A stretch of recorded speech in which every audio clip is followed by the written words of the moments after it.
Alright, let's make a pot roast in the Instant Pot.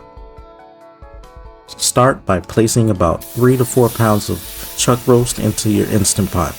I season my chuck roast with salt, pepper, garlic, onion powder, paprika, and thyme. Don't forget to add about 2 tablespoons of olive oil at the bottom of your pot before placing the chuck roast in like I did.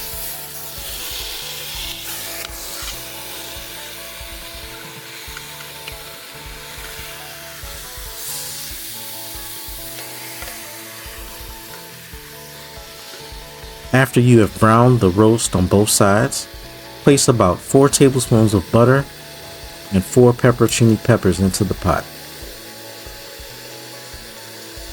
Now season with 1 tablespoon of ranch seasoning,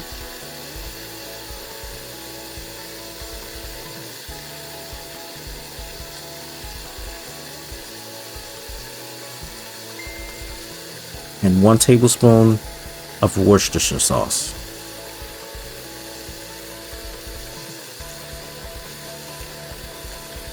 Now add 4 cups of beef stock.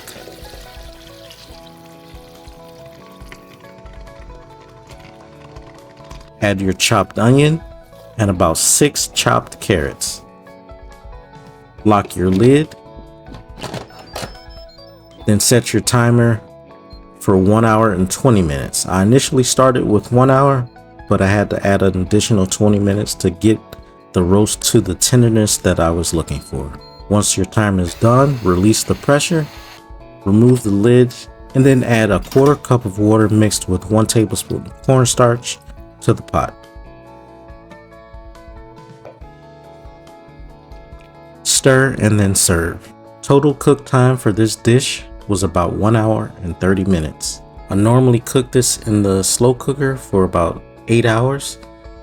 So for a nice tender pot roast for about 1 hour and 30 minutes, you can't go wrong. Thank you for watching. Please like, comment, and subscribe for more videos.